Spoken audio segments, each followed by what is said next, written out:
passar da visão subjetiva, ingênua, idealista, para uma concepção realista, a compreensão de como a realidade está constituída, né?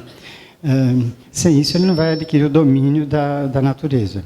Então, o que se processou no início da época moderna foi justamente essa percepção. Por isso que Bacon vai, no século XVII, né, construir um novo órgão, quer dizer, uma nova lógica.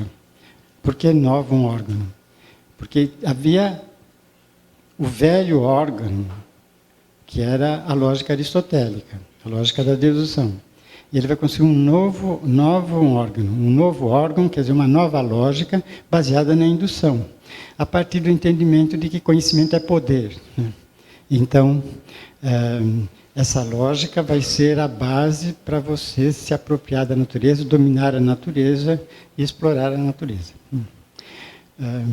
Eu comentava no intervalo com um colega que me perguntou sobre que o século XVII, quer dizer,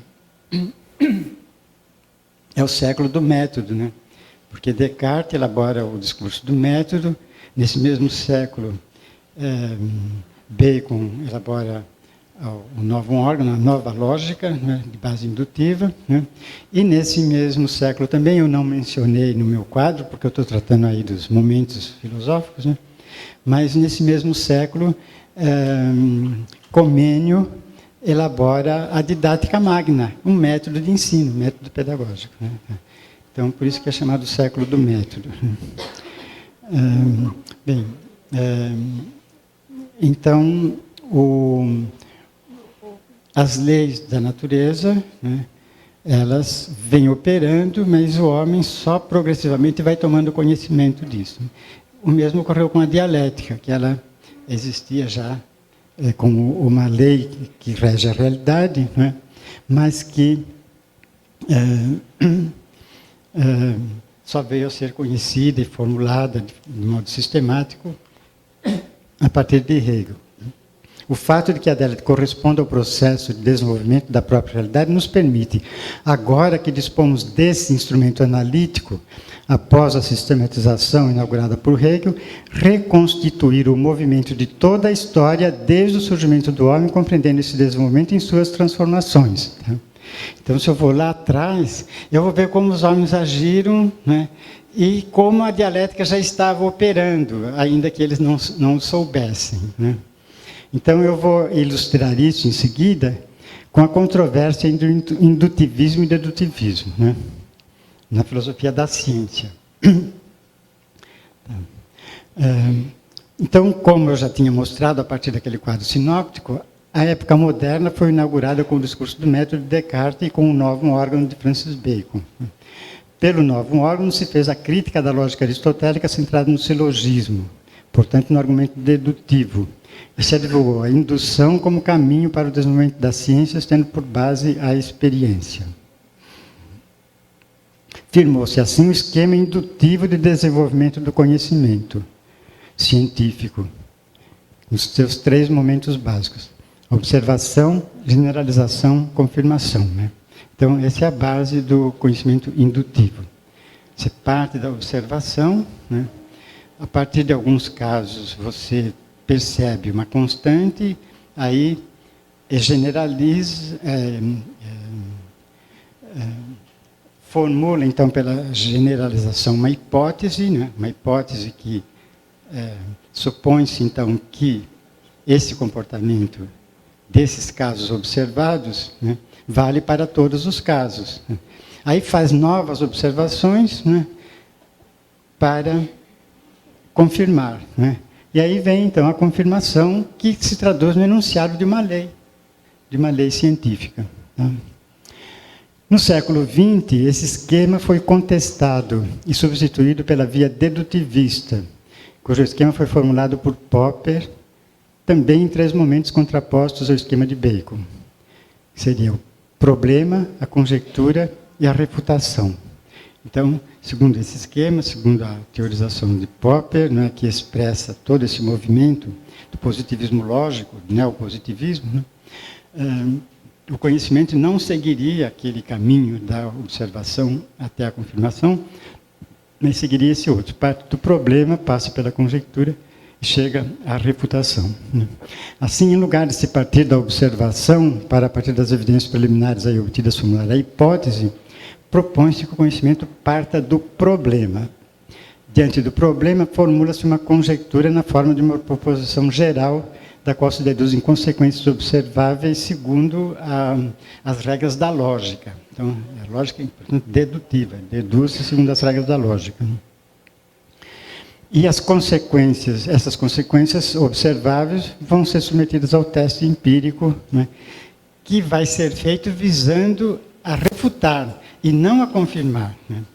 Porque, dizia ele, é sempre possível confirmar desde que se esteja interessado nisso. Né? Então, trata-se de refutar. Né? Portanto, um enunciado só pode ser considerado científico se for refutável.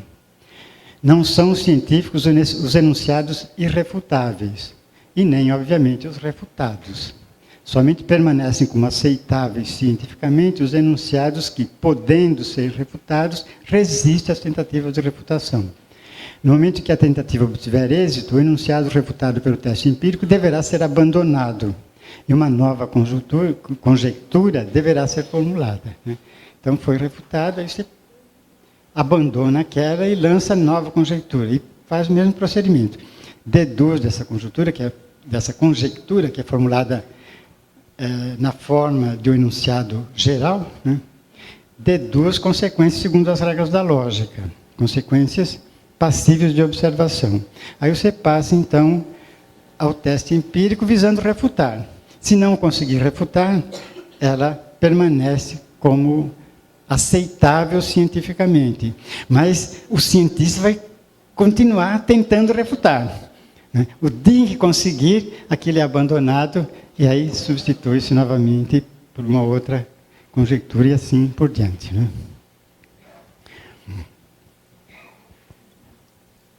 Então, mas qual é a justificativa que os dedutivistas apresentam para fazer essa mudança? O móvel deles contra a indução decorre da percepção da impossibilidade lógica do argumento indutivo, pois, logicamente, não se pode chegar ao enunciado universal a partir de casos particulares. Porque, logicamente, sempre há a possibilidade de que haja um caso que não corresponda àquele enunciado geral. Então, eu, no intervalo, alguém me pediu o exemplo, eu dei o exemplo que eu vou retomar agora mais adiante, que é dos metais. Né? Você observa um metal e nota que sob a ação do calor ele se dilata. O outro também se dilata, um terceiro. Aí você formula a hipótese de que parece que esse é um comportamento próprio dos metais, de todos os metais, de se dilatar pelo calor. Então você formula a hipótese. Né? Aí você faz mais algumas observações e se o comportamento se manteve, você conclui então para todos. Mas sempre há o risco de um dia você encontrar um metal que o danado é submetido à ação do calor e não se dilata. Então, é um conhecimento que você não tem garantia da verdade. Então, aquilo que eu disse na primeira parte, né? O conhecimento obtido pela indução faz avançar o conhecimento. Você não sabia do comportamento dos metais diante do calor, né? Agora você está sabendo que eles se dilatam. Então, um conhecimento novo. Mas, quando isso é enunciado como uma lei geral, válida para todos os casos, né, você não tem a garantia disso. Agora, no caso do argumento dedutivo, como mostrei antes, você tem a garantia da verdade. Mas o conhecimento não avança, porque você só repete na conclusão o que estava contido na premissa. Bom, assim, por mais evidências que se acumulem, se não se chega a esgotar todos os casos, permanece sempre a possibilidade e tal. Em contrapartida, se para confirmar uma hipótese geral é necessário verificar todos os casos particulares, para refutá-la basta apenas um caso. Um caso já refuta o enunciado todo, né? Por isso, então, que os dedutivistas entendem que a partir que o cientista deve buscar refutar, né? Para evidenciar a inviabilidade lógica da indução, os dedutivistas se empenharam em mostrar a fragilidade do argumento indutivo, chegando mesmo a forjar exemplos ridicularizando o procedimento indutivo, o que é ilustrado pela indução galinácea, ou o peru indutivista, na ironia de Bertrand Russell. Você já tinha ouvido falar? Eu já contei uma vez, não sei se foi num curso de PCdoB também, essa indução galinácea. Viram falar já na indução galinácea? Sabe o que é a indução galinácea? Bom, então vamos ver. Diante dessas considerações, bom,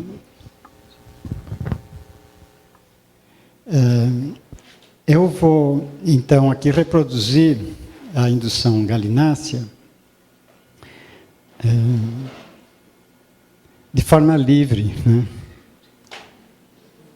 Para visualizar a crítica que os dedutivistas fazem à inconsistência da argumentação indutiva. Então, que é o que Bertrand Russell sugeriu, né? Uma senhora vai à feira no domingo, né, compra uma galinha e a coloca no galinheiro. Na segunda-feira, ela abre o portão, né, no final da manhã, ela abre o portão e alimenta a galinha. Joga grãos de milho e tal, e a galinha, né, mata a sua fome. Na terça-feira, ela faz a mesma coisa. Abre o portão e joga milho e tal. E a galinha só observando o comportamento de sua dona, né? Na quarta-feira, ela abre o portão e joga milho e tal. A galinha já formula uma hipótese, né? Toda vez que essa mulher abre o portão e entra no galinheiro, o resultado é bastante interessante, bastante agradável, né? Quer dizer, ela é alimentada, mata sua fome. Mas, como boa cientista, é uma hipótese, ela não conclui ainda que é uma lei, quer dizer, que toda vez que a mulher entra, o resultado é esse. Ela quer observar melhor. Então, ela espera a quinta-feira. Na quinta-feira, a mulher entra e distribui milho e tal. Parece que a minha hipótese tem base, né? Vamos fazer mais uma observação. Aguarda a sexta-feira. A mulher entra e distribui milho e tal. Aí ela, é lei. Está confirmado. Toda vez que essa mulher entra, o resultado é agradável, né? Aí, no sábado, a mulher abre o portão, né, e ela toda, né, despreocupada, porque agora vem meus alimentos, né? A mulher abre o portão e pega a galinha pelo pescoço e a galinha vai para a panela. Tá. Bom, essa, então, é a historinha do Bertrand Russell. Bom, essa historinha irônica não foi contada exatamente assim. Eu relatei dessa maneira para reproduzir, de forma simplificada, os 3 momentos do método: a observação, a generalização e a confirmação, né? A piada de Russell é contada de diferentes maneiras, né? Numa delas, a alimentação ocorre em 99 dias. E no centésimo dia é que a galinha vai para a panela, né? A moral da história é que não importa a quantidade de ocorrências, se 9, 90, 900, 9.000, não importa isso. Como a possibilidade se estende ao infinito, jamais se terá a certeza. Tem alguma... Olha, diz que é para ver mais. São as cartas. Tecnologia.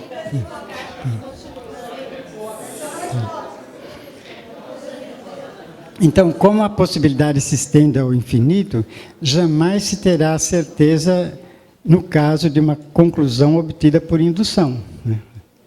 Pode ser, bom, deu certo. No caso que eu contei, eu peguei o período de uma semana, né? Então, 3 observações, formulei hipótese, mais 2 confirma, né? Só que na sexta na sexta observação, deu errado, né? Agora, pode ser 90, pode ser 900, pode ser 9.000, pode ser milhões, bilhões, né? Não importa, porque você não esgotou, né? A possibilidade se estende ao infinito. Em outra versão, a galinha é substituída pelo peru indutivista, que é alimentado todos os dias às 9 horas, o que o leva, depois de algum tempo, a generalizar essa experiência, que, no entanto, é invalidada na véspera do dia de Natal. Né? É na véspera do dia de Natal que ele vai para o Panela. Bom,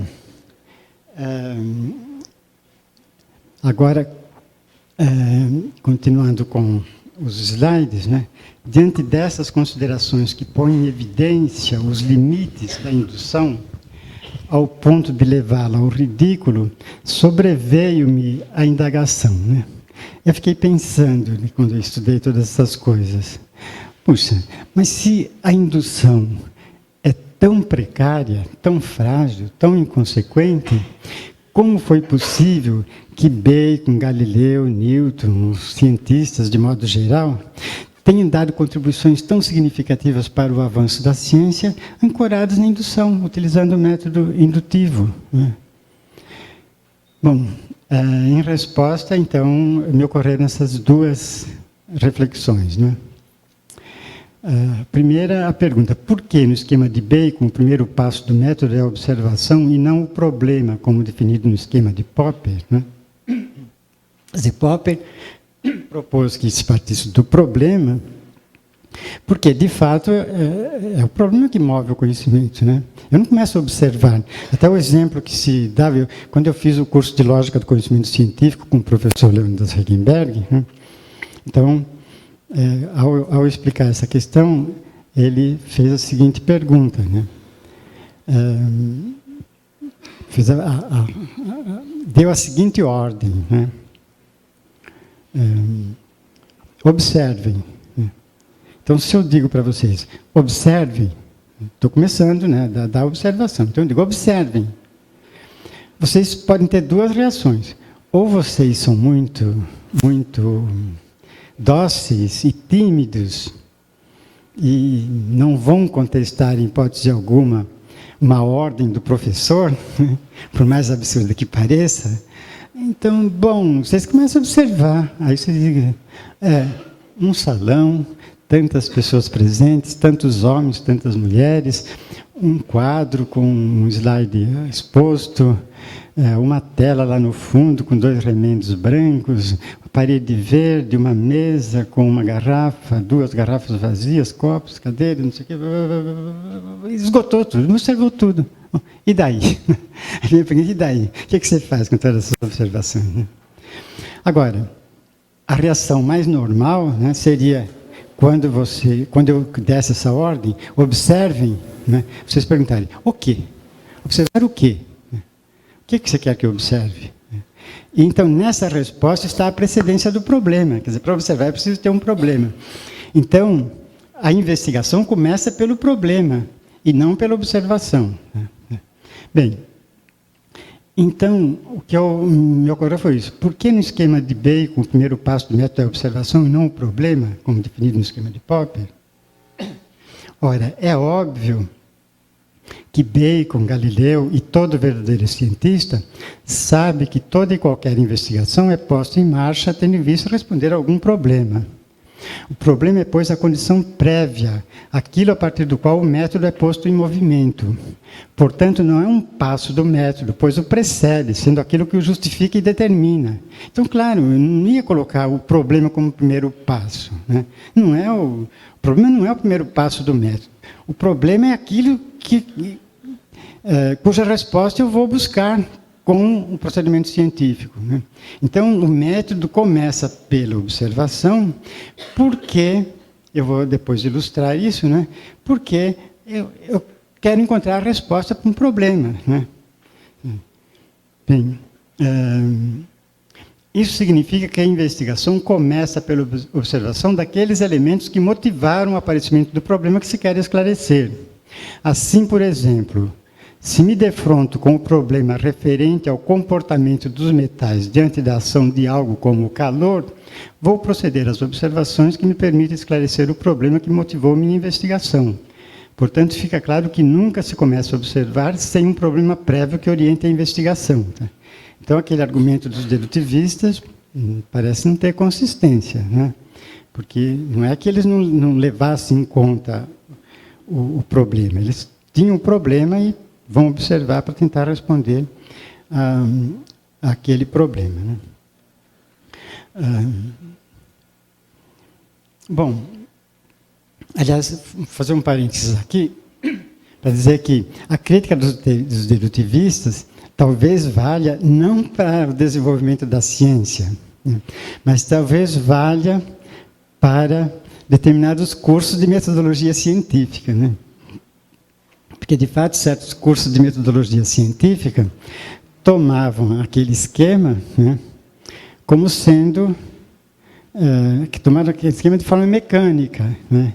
E aí instruíam os alunos que você começa pela observação. Então, você vai observar. Né? Então, havia pesquisas, né, dissertação de mestrado e tal, em que acontecia mais ou menos isso. Né? Ou seja, o aprendiz de pesquisador, né, começa a observar, recolhe dados, coleciona uma porção de dados e depois ele não sabe o que fazer com aquele monte de dados. Né? Puxa, mas então você precisa definir um problema. Né?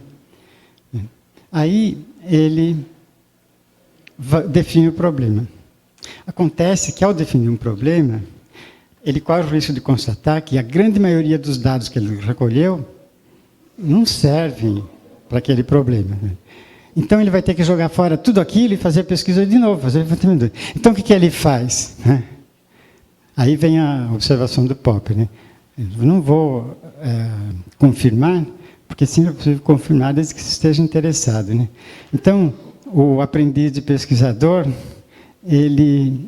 eu não vou perder todo o meu trabalho. Então, o que ele faz?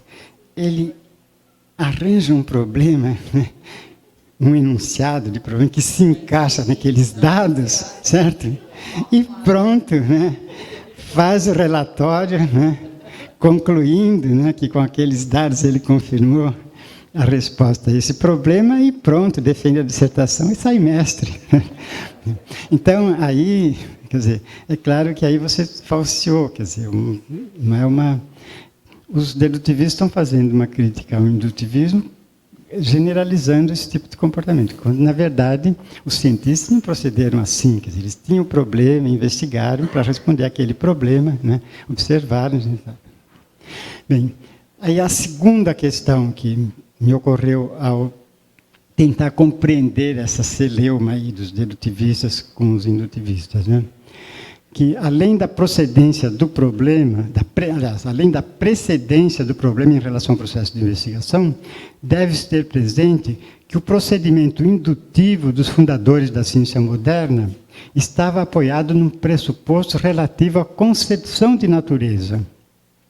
Trata-se da ideia de que a natureza se comporta de modo regular. Note-se bem, enquanto concepção de natureza, a ideia de que ela se comporta de forma regular desempenha o papel de um axioma ou postulado. Ou seja, não é algo que esteja em questão, mas, ao contrário, impõe-se como válido sem necessidade de demonstração. Isso é o axioma, né? O sentido do axioma.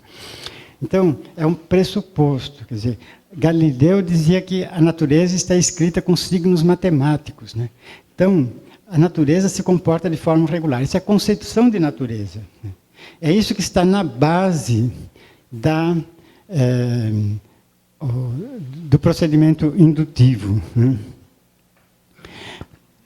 E é isso que ocorre, de certo modo, com a noção popperiana de conjectura, que também não se baseia na experiência. Pode ser um lance de imaginação, a conjectura, né? Nas palavras do próprio Popper. Né? Então,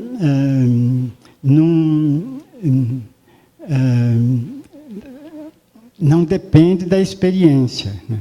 Agora, aí você deduz consequências dessa conjectura, essas sim verificáveis empiricamente, né?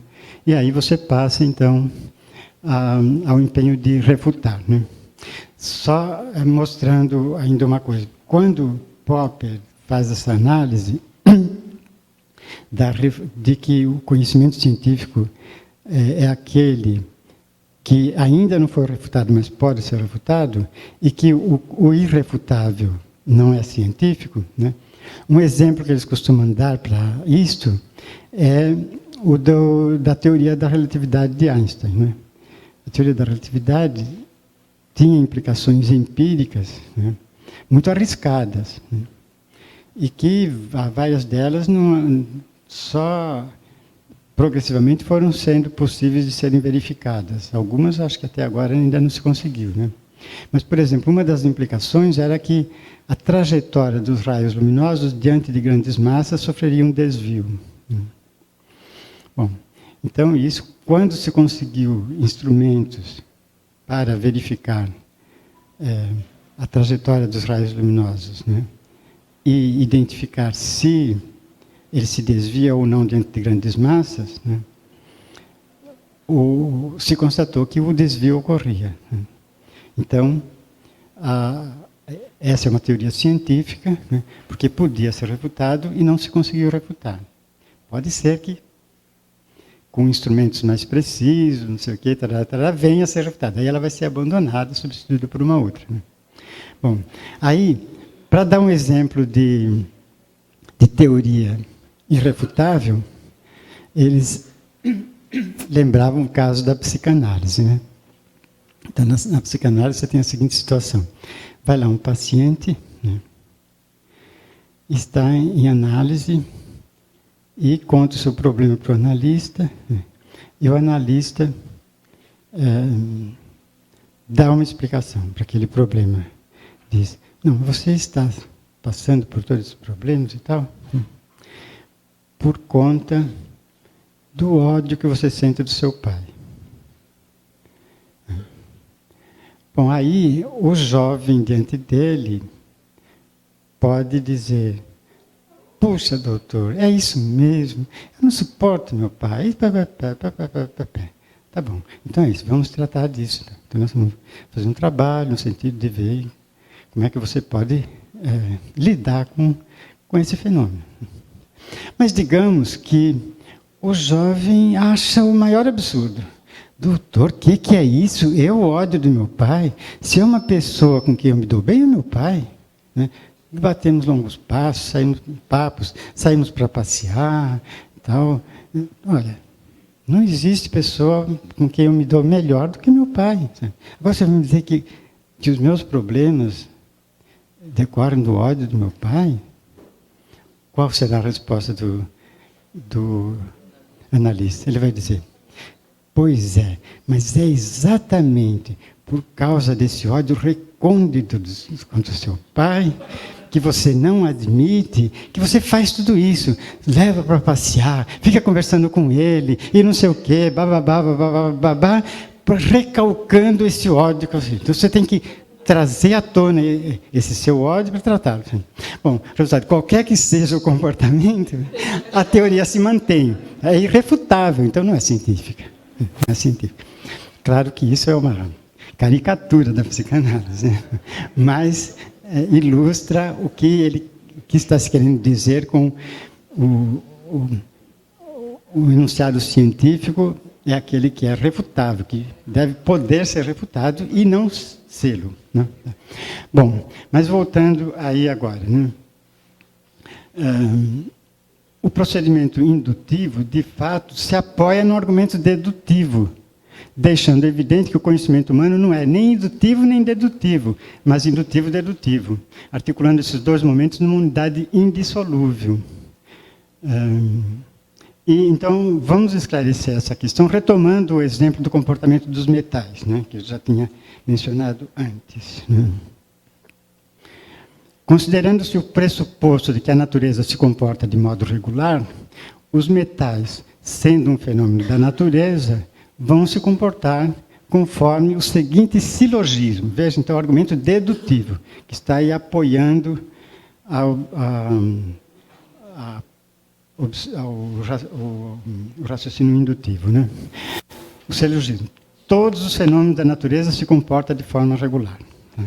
Isso é pressuposto, é axioma, é concepção de natureza. Todos os fenômenos da natureza se comportam de modo regular. Ora, os metais são um fenômeno da natureza. Logo, os metais se comportam de modo regular. Tá? Então, vejam, aí não há conhecimento novo. Né? Se eu admito que todos os fenômenos da natureza se comportam de forma regular, e se eu reconheço que os metais são um fenômeno da natureza, então eu tenho que concluir que os metais se comportam de forma regular. Isso significa que, diante do problema do comportamento dos metais sob a ação do calor, eu, de antemão, já sei que vão se comportar de forma regular. Mas não sei que tipo de comportamento ocorrerá. Né? Será que o metal, diante do calor, vai se contrair, vai se dilatar, ou vai permanecer indiferente? Vai permanecer como antes, certo? São 3 possibilidades, né? Que estão contidos na natureza. Né?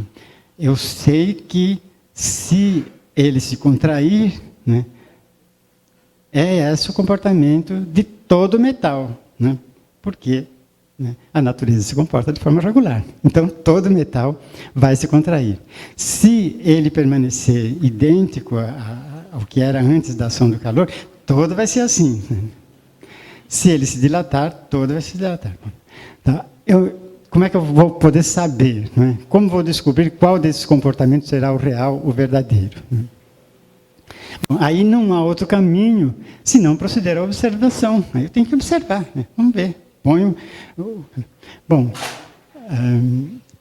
permitirá, a partir das primeiras evidências, formular a hipótese que possibilitará uma observação controlada. Né? Constatado que nessa situação controlada confirma seu comportamento de dilatação, chega-se, enfim, à conclusão segura expressa na lei da dilatação dos metais assim enunciada. Todo metal se dilata sob a ação do calor. Essa conclusão não está sujeita a qualquer tipo de contestação, como foi obtida assim por via indutiva, mas se encontra apoiada numa argumentação dedutiva. Tá?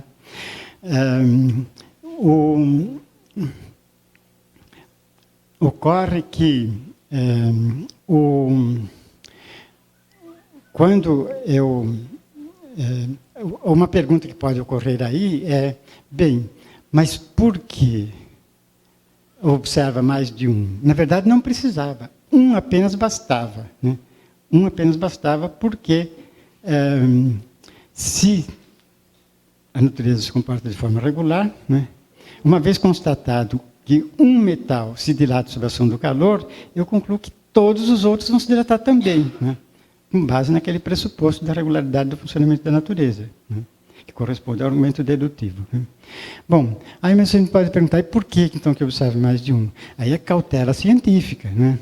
Porque eu preciso ter certeza que é metal, ter certeza que a dilatação ocorreu pela ação do calor, porque pode ter sido resultado de outro fator, né? Então, naquela observação preliminar, né, casual, eu vi que havia calor e ele se dilatou. Mas será que foi por causa do calor que ele se dilatou? Certo? Então, eu observo mais alguns, né, e aí eu formulo a hipótese. Ao formular a hipótese, né, que provavelmente o modo de comportamento dos metais no calor, dentro do calor, é a dilatação. Certo? Bem, ao formular a hipótese, isso me possibilita fazer uma observação controlada, porque aí, com base na hipótese, eu vou remover os fatores intervenientes, que não o calor, e colocar o metal só sob a ação do calor, para ver como é que ele se comporta. Né? Aí, na medida em que eu observo um, mais um, se dilata, aí eu concluo com toda a segurança que todos os outros vão se dilatar. E posso, então, enunciar como uma lei científica: todo metal se dilata sob a ação do calor. À luz dessa análise, vê-se, então, que a articulação entre indução e dedução, que se dá objetivamente, não chegava a ser percebida explicitamente, nem mesmo pelos próprios cientistas. Isso porque eles se guiavam pela lógica formal, para a qual o que é indutivo não é dedutivo, e vice-versa. Mas, por expressar o desenvolvimento do processo objetivo, a lógica dialética não deixou de agir de forma implícita nas elaborações metodológicas dos fundadores da ciência moderna, que, por isso, não chegaram a conclusões simplistas e equivocadas, como sugerem as críticas dedutivistas. Então, como a dialética estava agindo, eles estavam operando sem ter a consciência clara da ação da dialética, que eles estavam articulando dedução e indução. Então, eles só acentuaram o lado indutivo, porque aí a lógica dialética não tinha sido ainda. Agora, depois que Hegel sistematizou, eu volto lá e, está aqui, ó, certo? É porque a dialética já estava agindo, né? Embora antes dela ser formulada explicitamente, que esse conhecimento científico, né, chegou a resultados consistentes, embora aparentemente baseado num procedimento que não garantiria a verdade. Bom, agora, quando a gente olha a questão em perspectiva histórica, nós vamos ver o quê? Que as épocas progressivas tendem a adotar a via indutiva, enquanto as sociedades estabilizadas tendem a se guiar pelo caminho dedutivo.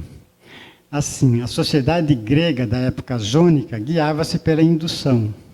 Já a Grécia de Sócrates, Platão e Aristóteles, estabilizada com o domínio da aristocracia fundiária, regia-se pela argumentação dedutiva que reitera o já conhecido, justificando a ordem existente. A burguesia em ascensão volta-se para a indução, mas após consolidar-se no século XIX, retoma o dedutivismo, empenhado em manter-se contra as pressões pela sua superação. Então, aí, quando a gente vai analisar a história, a gente vai ver que na Jônia, né, que era uma sociedade, né, em que predominavam os mercadores, os comerciantes, né, e não a aristocracia fundiária, então, eles estavam empenhados em conhecer a realidade, né, porque isso, inclusive, se ligava ao seu desenvolvimento, né, e às suas necessidades. Quando a sociedade se consolida, né, a sociedade grega se consolida com o domínio da aristocracia agrária, né, aí, então, a lógica dedutiva que prevalece. É por isso que Aristóteles, embora tivesse conhecimento da dedução, sistematizou o silogismo, a dedução. Depois, no final da Idade Média, né, aí, então, a nova ordem que começava a se gestar, né, leva à investigação da natureza e, portanto, a predominância da indução. Quando ela se consolida, aí vem a busca da justificação dessa ordem, né? Porque a lógica dedutiva é a lógica da justificação, né? E a lógica indutiva é a lógica da descoberta, né? Da produção do novo.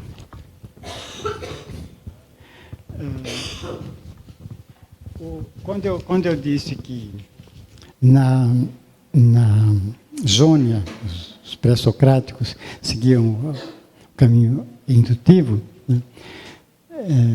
Este livro, A Ciência Grega, de um historiador marxista britânico, digo britânico porque acho que ele nasceu na Irlanda, mas lecionou na Inglaterra, na África do Sul, né?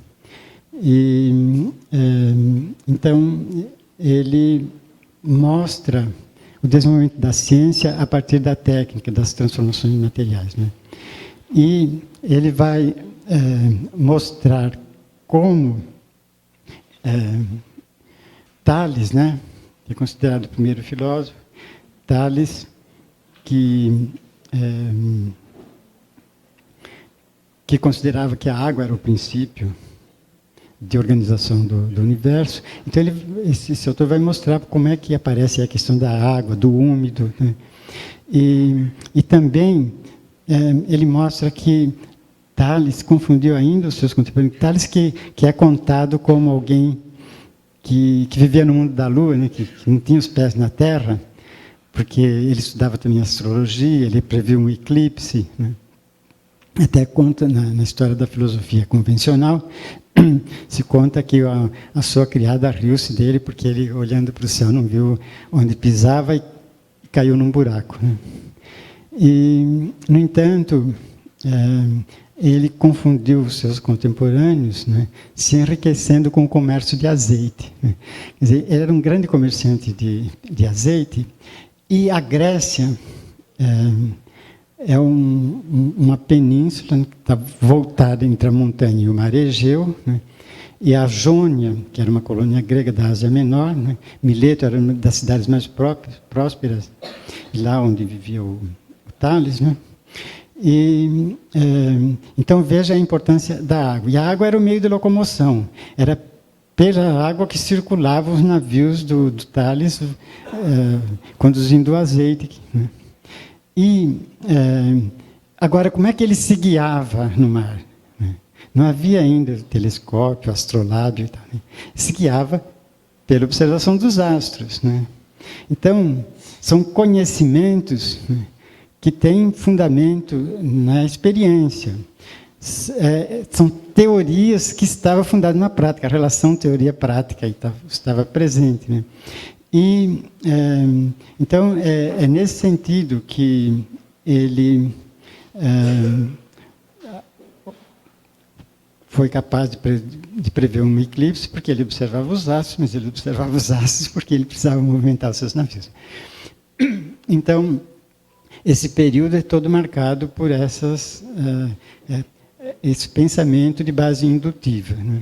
Quando a sociedade se consolida, ali no século de Péricles, aí vai ocorrer, então, essa sedimentação e aí o predomínio da dedução, que, no entanto, passa a ser contestada pelos comerciantes, pelos artesãos, né? O domínio da aristocracia. E aí surge a figura dos sofistas. Sofistas, que a história da filosofia pinta como mercadores do saber, mas é uma imagem que veio de Platão e Xenofonte, né? Que eram representantes da aristocracia. Assim. Mas, na verdade, esses sofistas eram os que procuravam instruir a nova classe em ascensão, a classe dos comerciantes, dos artesãos, né? Disputando espaço com a aristocracia na polis grega, na administração da polis grega. Assim. Essa aristocracia ela vivia na cidade, né? Mas com base no cultivo das propriedades que eles mantinham em torno da cidade e que eram cultivadas por escravos, né? Aquilo que Marx descreve nas formações econômicas pré-capitalistas, né? Na antiguidade, os homens viviam na cidade, mas do campo, né? Na Idade Média, eles passaram a viver no campo e do campo, né? E aí se desenvolve a história da luta entre o campo e a cidade, que termina com o predomínio da cidade sobre o campo. E aí, então, surge a época moderna, em que os homens passam a viver na cidade e da cidade, né? Então, aqui, se na Idade Média era a agricultura que determinava o artesanato, que era a indústria rudimentar da forma feudal, né? Agora é a indústria que determina a agricultura. O campo tende a se industrializar, a se operar com insumos industriais, né? E o campo passa a ser determinado pela cidade, se urbanizar e adquirir as formas de vida da cidade, que é próprio da época moderna. Então, é esse o movimento que nós constatamos aí, né? Que, então, encerrando esse comentário, eu coloquei essa tela mostrando que, com a lógica dialética, supera-se a oposição entre indução e dedução, incorporando-as numa síntese superior, compreensiva do método do conhecimento científico. O processo de conhecimento é, ao mesmo tempo, indutivo-dedutivo, analítico-sintético, abstrato-concreto, lógico-histórico. Supera-se, assim, a polêmica dedutivismo versus indutivismo, que deixa de ter sentido. Tá? Bom, então era isso que eu queria, complementando a questão da lógica dialética, para mostrar essa...